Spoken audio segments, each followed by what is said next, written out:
So hello and welcome back to another episode of Test Drive Thursday. Today we're taking a look at the Volvo VNL 2018 or Volvo VNL 860 as it's got written on the side. So let's get started by taking a look at all of the configuration. So here we are inside the truck dealer. Now when you install this mod, a Volvo dealer will appear in Las Vegas, so that's where you need to go to get one of these.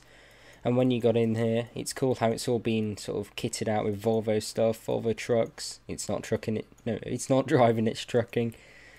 Some car wheels over there. But yeah, it's pretty cool. We've got all the Volvos in here, different styles. So let's start over here. One thing I'm noticing with this is it seems very sort of zoomed out, this mod. You'll see it in a bit. But yeah, it is kind of odd. Just trying to get this camera to work. Oh, they've done something to this camera. I don't like what they've done. But anyway, we've got three different cabins to choose from. We've got the 740 mid-roof sleeper, which still has plenty of... Hang on, does that change? Let's go up to the 860. Yeah, that changes. I just wanted to make sure. So even with the mid-roof sleeper, the cheapest option, well, I was about to say cheapest option, it's the same as the 760. Why would you go for the mid-roof then? But yeah, still plenty of room in here. I mean, look at that. You could easily stand up. You got like a microwave. I'm guessing this table and sort of seating area folds into a bed. I really like the... I was about to say I really like the seats, but we're going to get to that in a bit. So yeah, 740, 760 and 860. It doesn't change the front at all. It's all sort of the cabin, main cabin area. Chassis, you've got, hang on, so with the, what's this, the Globetrotter XL, we've got these three chassis here. So the 6x2 tag, 6x2 mid, don't know why it says adaptive loading, it's a bit interesting. And then the full on 6x4. With the 760 and the 740, you get these three, which are the same really, tag, mid, and then 6x4. Engines, there's quite a few engines to be honest. They're not massively powerful. The most powerful one is 565 horsepower with 2500 newton meters of torque. Saying that, this 450 here has got 2500 newton meters. So is this one. Hang on. Am I reading that wrong? Surely. So you've got efficiency here, performance, and performance. But the torque figure is exactly the same. It's a bit odd. But yeah, we've got the X15, D13, D11. So I'm not sure if they are going to sound any different, but I just went around the block in I went around the block in this one, and to be honest, it feels pretty sort of quick and sort of darty, which is pretty good, and it sounded nice as well. Chassis, I'm making a mess of this today.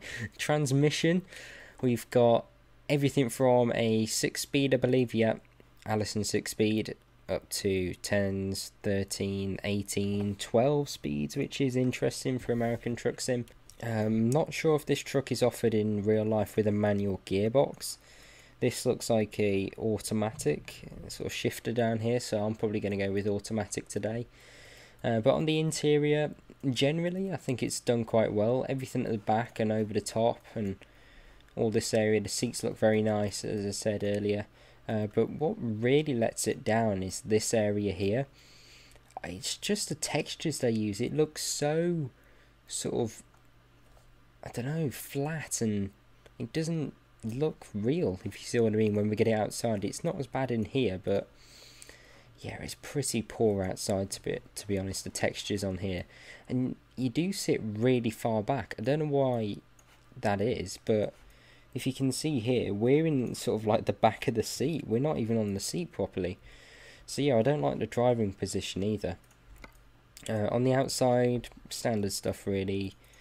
Got all the different colours, custom metallic, custom normal colour, nothing too exciting. Not a lot of options, to be honest. Down here you can add some like random number plates, or if you remove it, you've got your World of Trucks one. You can change the style of the bumper, so you can go full chrome down there. Probably best doing this with a sort of darker coloured truck. So you got bumpers and bumpers. So you got chrome, paint and chrome, which I don't really like. It's got that sort of strip going across. I prefer this one. I think it looks a lot better, in my opinion. Right, across here you can change the sort of colour of the front mirrors. Interestingly, you can't get rid of them. So if you've got a sort of low spec PC, obviously you've got 2 more mirrors to draw, which I don't know, so the frames aren't going to be that good unless it's really well optimized. You also got the mirrors on the outside here. You can change them to match these. Antenna, can't see anything, to be honest. That doesn't do anything, I don't believe. Can't see anything anyway. Christmas style curtains, okay. Plastic sun visor, a paint one or a chrome one. The paint one's the best. I mean, it's got Globetrotter on the top. Has it got Globetrotter when you go for the mid-roof? Yeah, it has. Okay, that doesn't quite work, because that isn't a Globetrotter. Anyway, right, up here you can't add anything, I don't believe. I can't see any dots up there. You can on the Globetrotter XL. I believe you can add a beacon. So yeah, there you go, a beacon on the top. Down here, different lengths of the side skirt. To be honest, all the options other than this one look a bit odd. I mean, it doesn't look finished there, and that just looks a bit weird. So definitely that one. And then the mud flaps, you can sort of slightly change the shape of them. That's the same option. Now I think that's pretty much it. Oh, you got the side mirror there. So yeah, that is it for the outside. On the inside you can change the wheel. I don't know why these are so small. It's like they've been ported from Euro Truck Sim or something. That one works best with this interior, with all the sort of red accents and the red stitching on the seat. What else? No, you can't actually add anything else in here apart from change the wheel, and those don't appear. Okay, that's a bit weird. So yeah, the customization isn't great on this, but at least it's got some. So now I'm going to do a time lapse of me building this truck to my spec.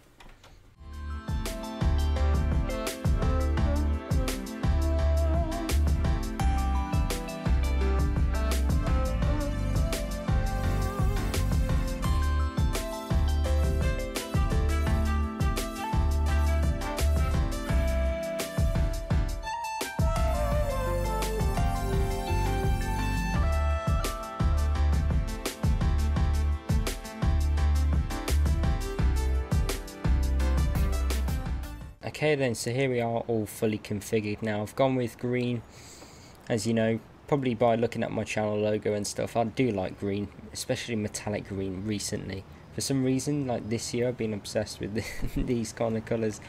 But yeah, on the back we've got the sort of double trailer, as this is supported in version 1.32. Ventilation shaft 5 tons, so it's not that heavy. I went with the 450 engine, I believe it's a Cummins engine, with 2,500 Newton meters of torque, which is plenty for this kind of thing. As I said earlier, it is done really well in here. I mean, even the microwave detailed up here is pretty nice. I mean, you got the cable going about, that warning sticker. Not sure what that is. Maybe it's for like tolls or something, or rain sensor. That's the way station pass thing. But yeah, as I said, I think this is the area where it's let down. The textures are a bit sort of grey and flat, and it just doesn't look very realistic. I mean, look at the aircon controls down there, they're not the best.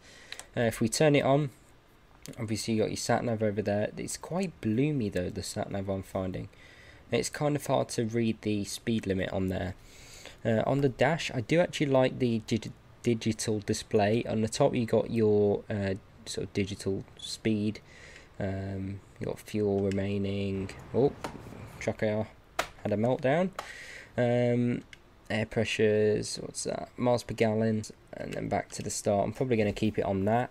But as I said in the truck configurator, you sit really far back. I mean, this is as far forward as it goes, and as far forward as the wheel goes. I've had to sort of narrow the field of view as well, because it was just too sort of far away for my liking. It is weird for me having those mirrors on there. I don't usually have the hood mirrors, as they're called, or bonnet mirrors, as I would say.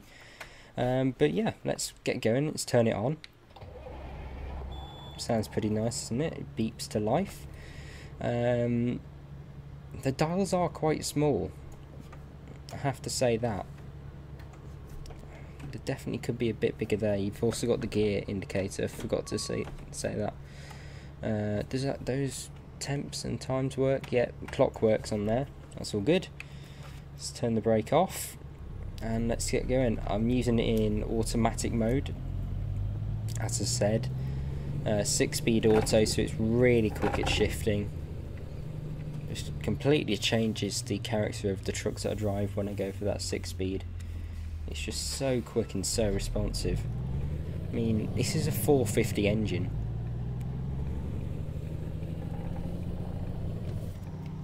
And it just makes it feel a lot more alive.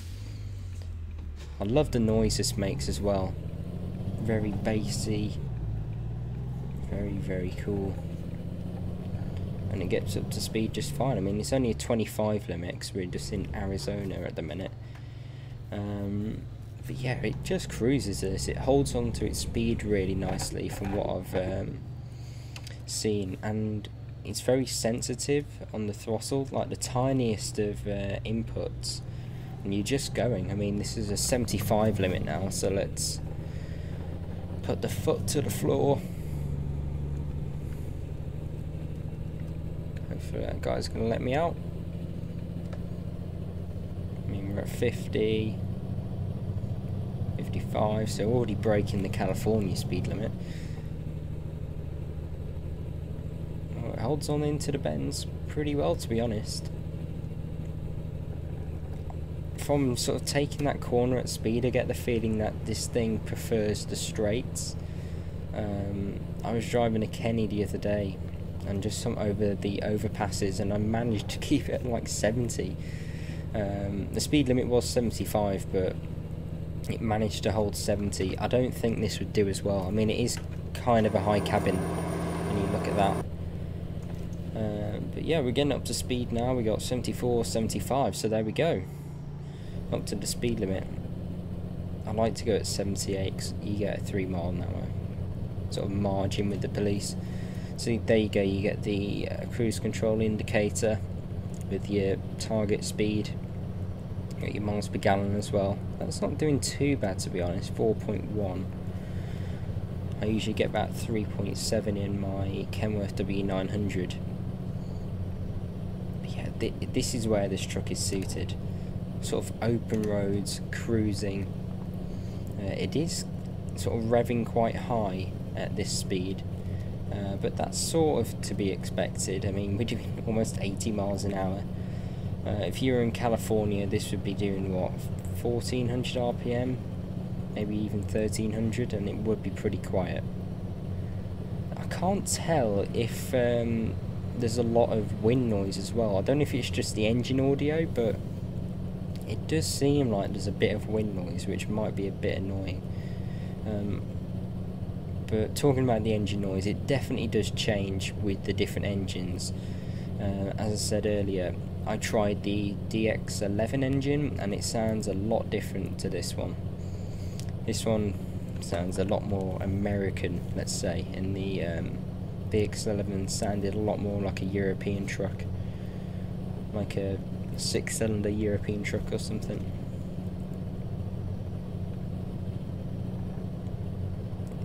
Does sort of I don't know how to explain it. It follows the road quite well. I mean, you don't have to make lots of tiny adjustments to keep it in lane. The steering does seem not vague, but very sort of soft and easy to sort of place on the road. Yeah, we got round there. So yeah, it doesn't react anything like a Kenworth or something, which I guess is what you want if you're doing these big cruisers. You do feel really high up though, I have to say that. I think that's down to the seating position again though. I'm not a big fan of that. I mean, obviously, if it was me, I'd prefer it something like that.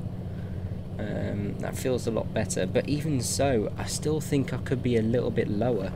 I just feel like I'm sort of looking over everything, which I don't really like.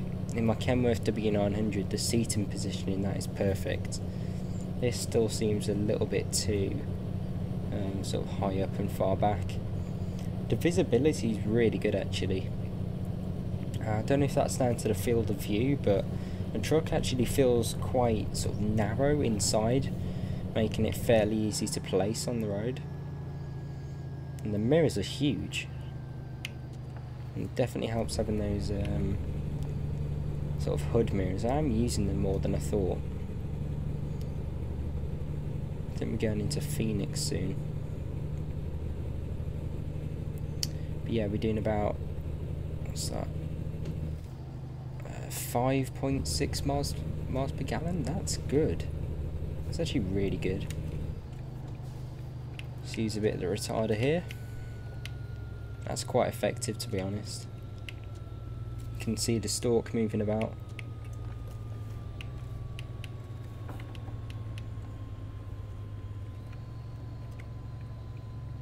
Yep, that retarder's a good one. It's better than most. And I'll show you what I mean about the gearbox and how quickly shifting it is here. Let's watch this.